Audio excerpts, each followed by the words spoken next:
Hi, I'm Susan Schatzer here with the 5 Pillars of Power in Los Angeles with the LA Tribune.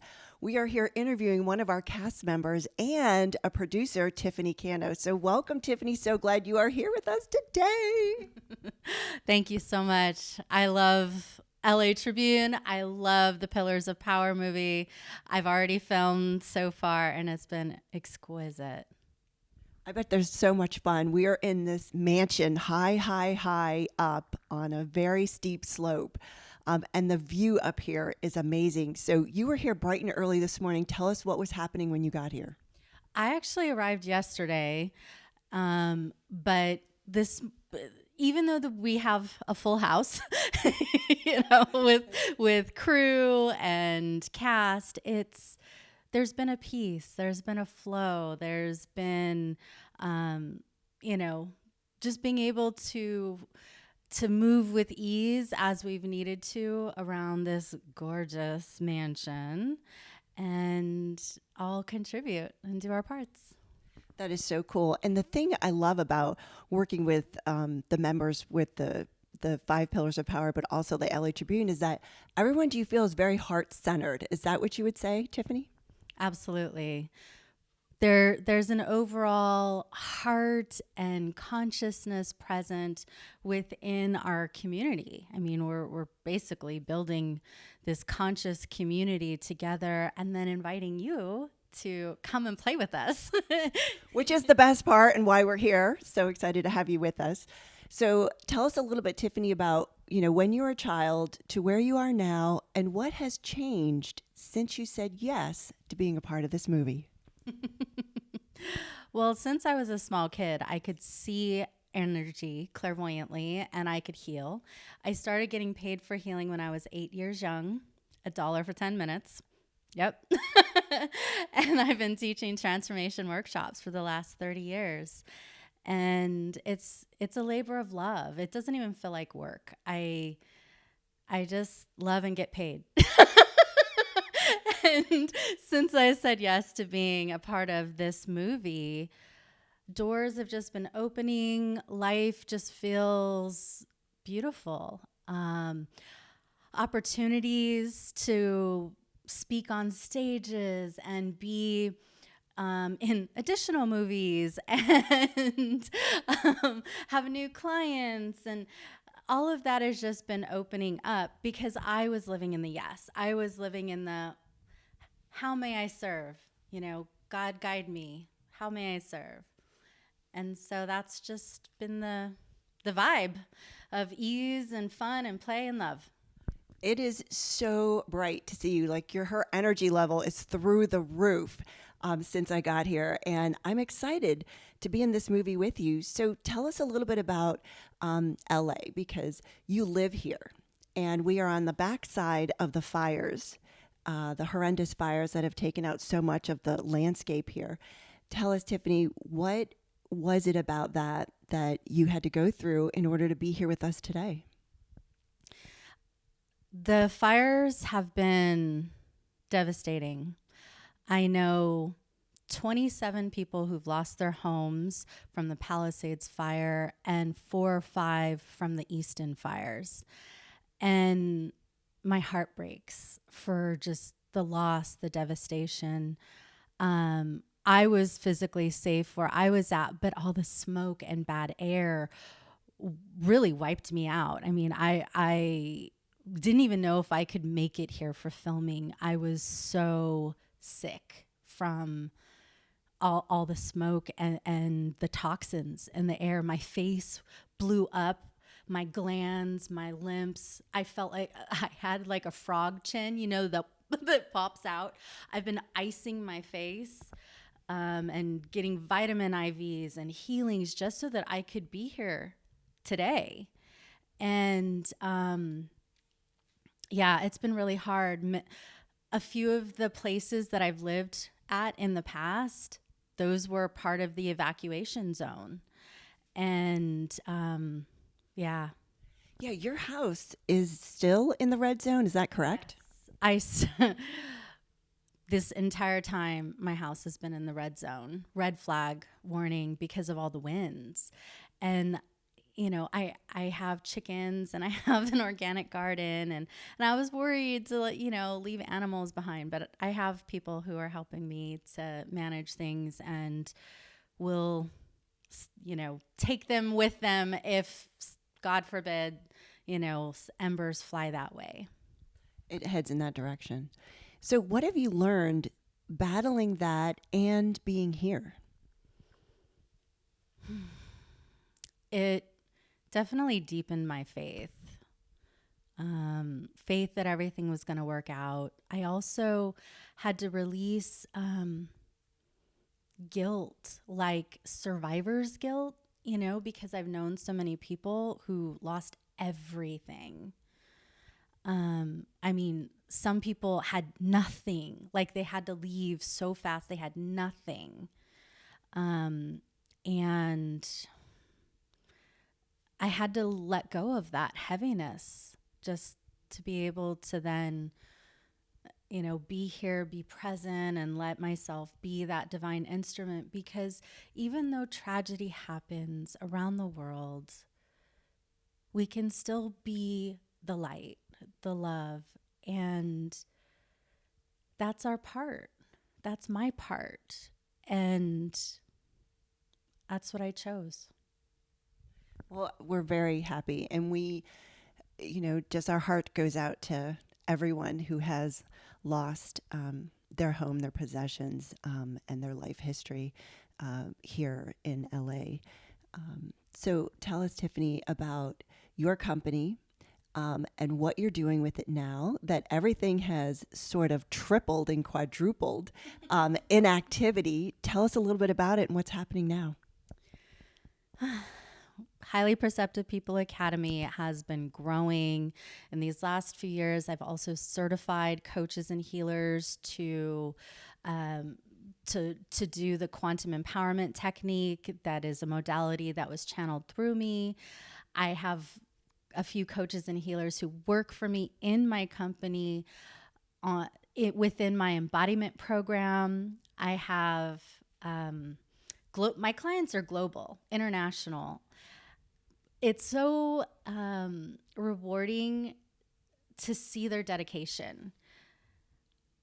Like, I was hosting a summit, and there were people in other parts of the world that were up till 2 or 3 in the morning because they didn't want to miss anything, or got up super early, like 4 or 5 in the morning, so that they could come.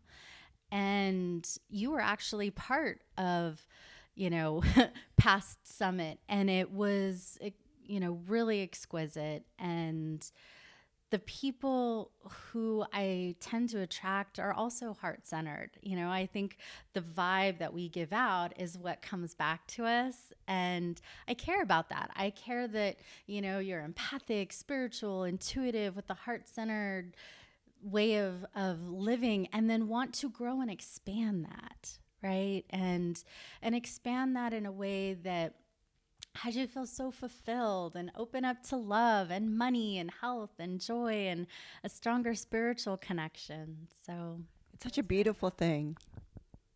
Thank you. Thank you for that. So in taking a look at where you are today and where you'd like to be 5 years from now, what is the quantum jump that's you're going to take place?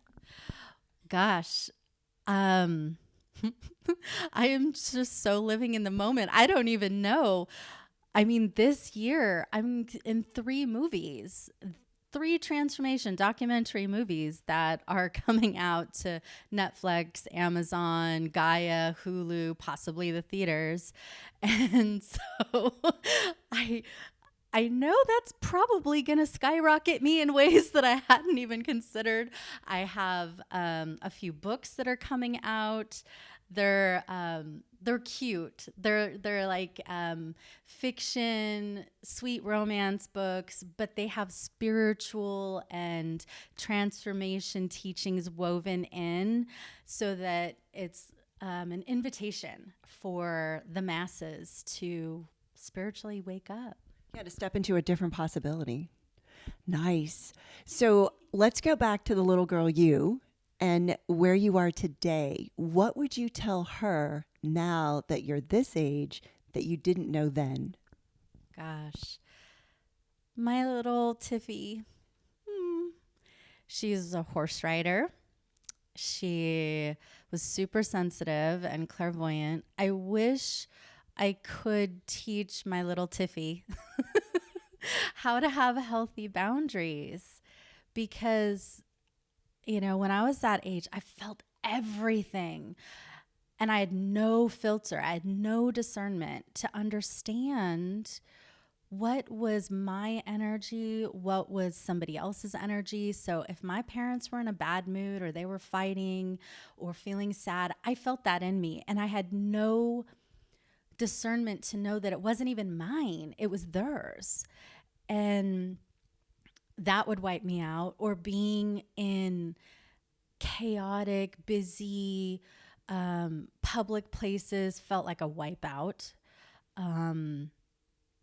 And I sponged up a lot of crap. And so I wish I could just, copy and paste all the wisdom that I have now to my younger self, which I kind of do in meditations, like I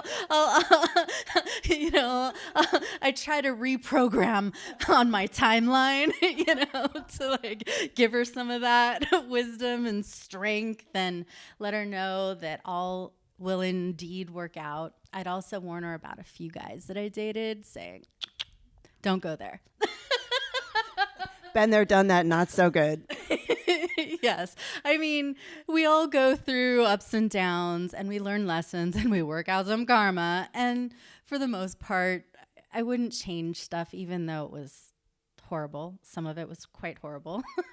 But it made me who I am. Tell us who your favorite cast member is. God. God is my favorite cast member. That was an easy one. Amen. So tell us some top secret things that have been happening behind the scenes here that no one knows about.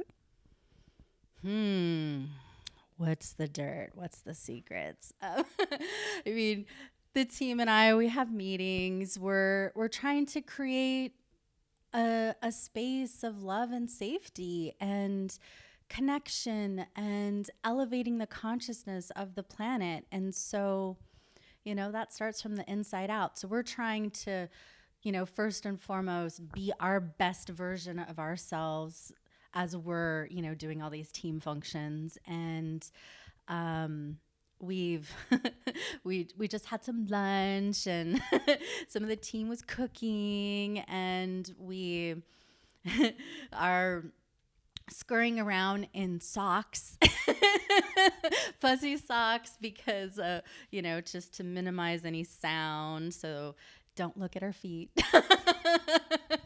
No, the camera cannot pan down to our feet now. But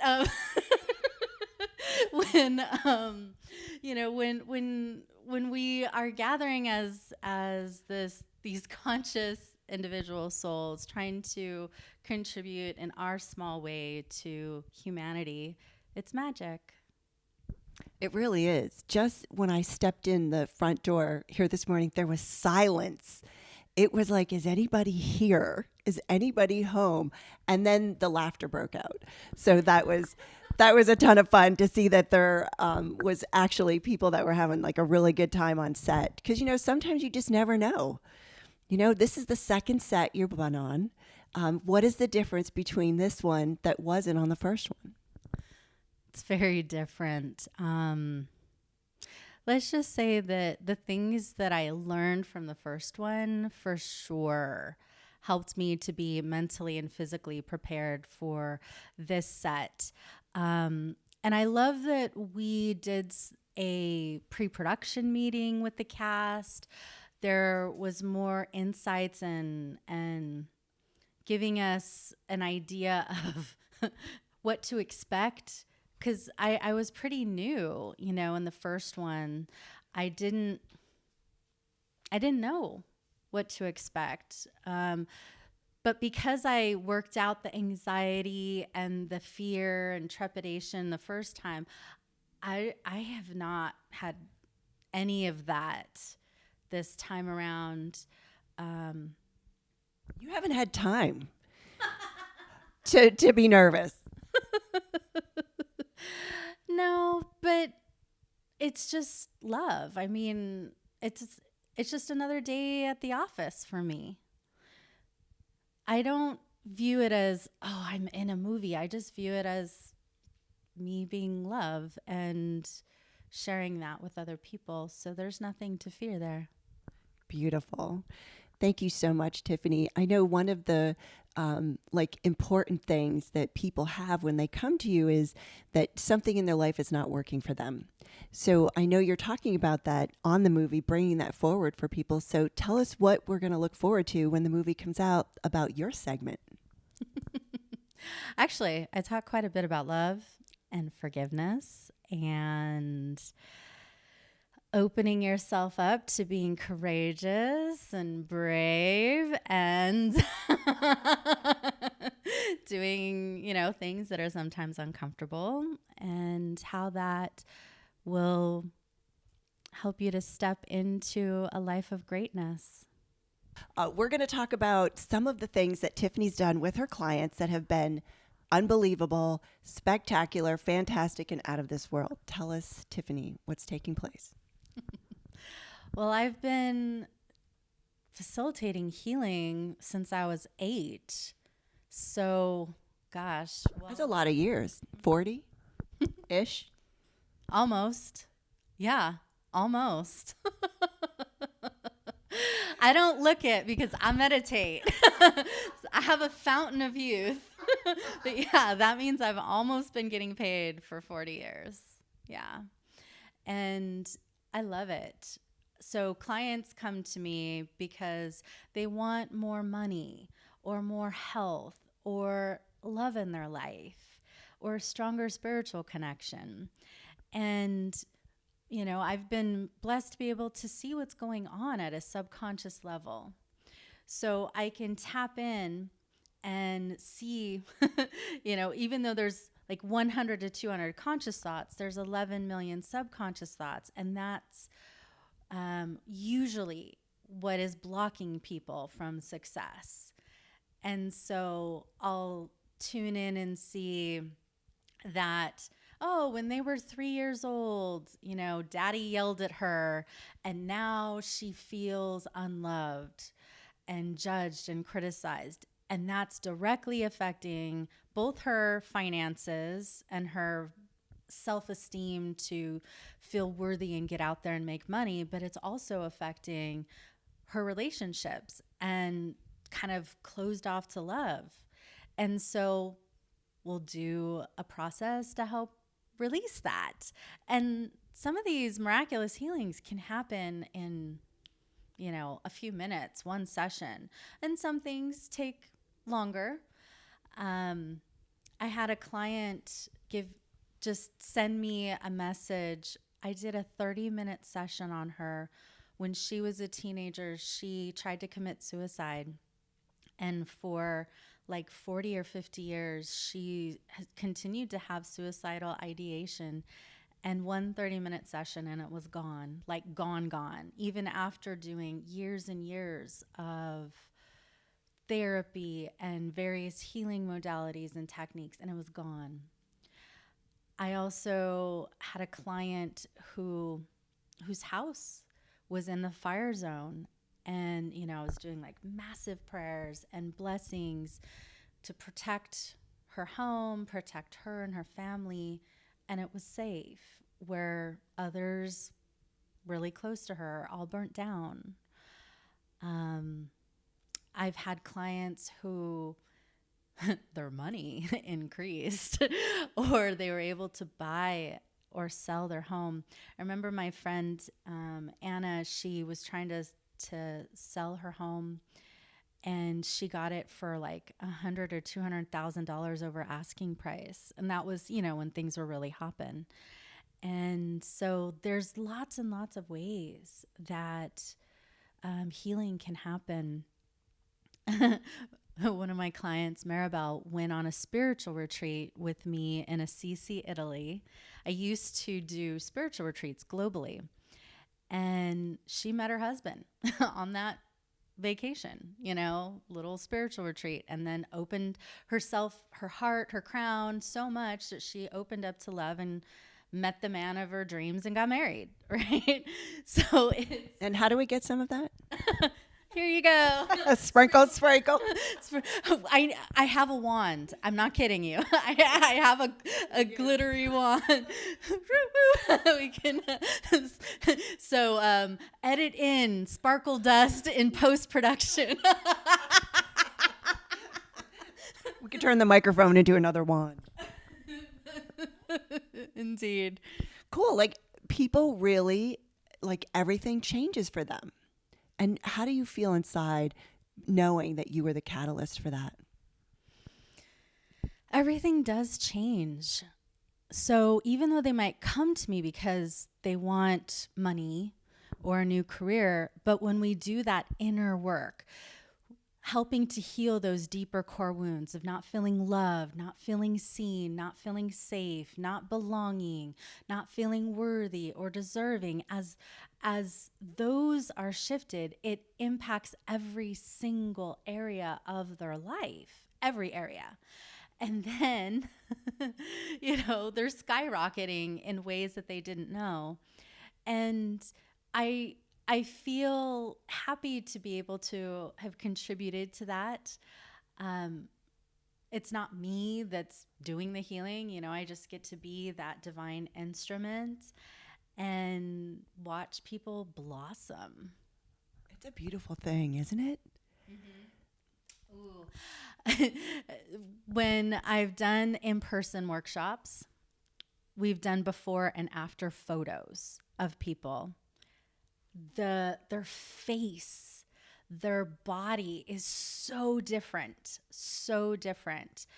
Younger, youthful, more joy, more vibrance in their face.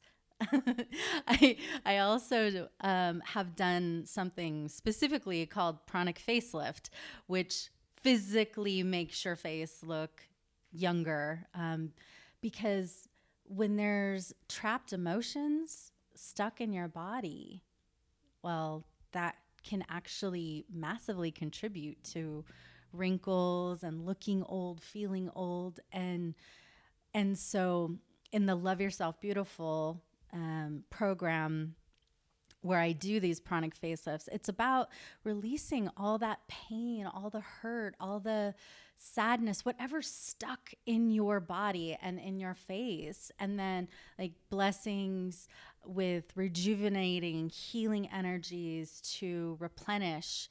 And then people just look more youthful and revitalized. It literally is healthier, safer, better, and faster than like a Botox or a facelift. And the nice part is that they continue to look as youthful as that and as joyful. Yes. Now, if you live a stressful life, you're going to need a touch up, but but it does stay for a while. Would you tell us about some of your other programs that you have for people? My favorite one is my embodiment program for conscious creation, love, and empowerment. So that's a 9-month program where, I'm working with clients once a week in a group program. I have my coaches. We collaborate, we teach, we heal. We do those deep core wound healings like every single week. I did a 9-week series for I Am Safe. Because if you don't feel safe, it's hard to open up to love, to money, to good things to happen in your life. So I think if I could, wave my magic fairy wand and have everyone feel safe, that would be one of the foundations. And then I did a 7 or 8 week series on I Am Worthy. Because if you're not safe, if you're not worthy, well, that's going to sabotage you. And then I did maybe it was a 7 or 8 week series on trust. So trusting yourself, trusting the divine, trusting other people. So, those are all core things. They're all imperative to have.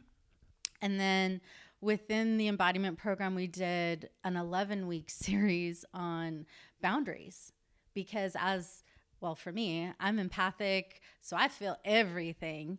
I'm sensitive, empathic, spiritual, intuitive, and those are the types of clients I tend to attract. So I, we need those boundaries so that we're not sponging up all those negative energies and thoughts and feelings, and that really improves your life to do the micro and macro boundaries, so you can choose to be unavailable for the negativity and a yes to the good things. It's like, I'll have more of that. Thank you very much. Yes, come hither. Cool. Do you have any new programs that you're working on now? I know you had mentioned 2 books. Is there a new program that's coming up, maybe possibly in the works, that might be airing in the future? Probably. It's somewhere in the ethers, but I'm mostly focused on getting these 3 movies out, the books, and continuing with my embodiment program. And at least for now, I still have some one-on-one clients while I have time. And then my coaches do more of the one-on-one sessions as well. So those are the things that I'm doing pretty actively right now. I have a huge volume of online programs, online courses, guided meditations. I want to say there's at least 30 online programs. It's been, helpful. Yeah, you've been in the field for, decades. With this, what do you see changing within the field moving forward? More love, more ease. I think it takes a willingness to want to grow and expand and evolve, and the planet is opening up. Humanity is opening up in ways that they weren't open to in the past. I remember when I was a kid and I could see chakras and auras, for example, and nobody even knew what a freaking chakra or aura was when I was a kid. Like, what's that hanging around that body over there? Right. And then, now in the last 10 years, everybody knows what an aura or chakra is, at least most people. And I only attract people who already do that. They get it. It's a common word now, but it used to not be. So there is an upward spiral of overall growth and openness to consciousness that is present now that used to not be. That is true. And do you feel as though humanity is headed in a different direction now than when you were a child? I don't know. Sometimes it's like a few steps forward, few steps back. It seems like We're doing a little polka dance. Yeah, but at least it's like 2 steps forward, 1 step back, and then another 2 steps forward and 1 step back. So it's at least in the overall moving forward range. That is so cool. Is there any last words that you would like to leave with our audience? The more you open yourself up to love, to source, God, spirit, universe, and listen to those divine whispers from your soul, and then take action on it. And in the timing that was given, and if you don't have the timing, ask, then your life will improve and get better and better. But if we don't pause, get still, get quiet, so we can actually hear the whispers and have the discernment so we know it's actually coming from, our guides, our soul, God, versus just mental chatter, which we all have until we don't. So practice your discernment so that you can attune to what is actually divine intuition. Beautiful. Thank you so much, Tiffany. It was wonderful having you here in the producers interview section. Until we see all of you again in the future, ciao for now. Bye. Come watch the movie.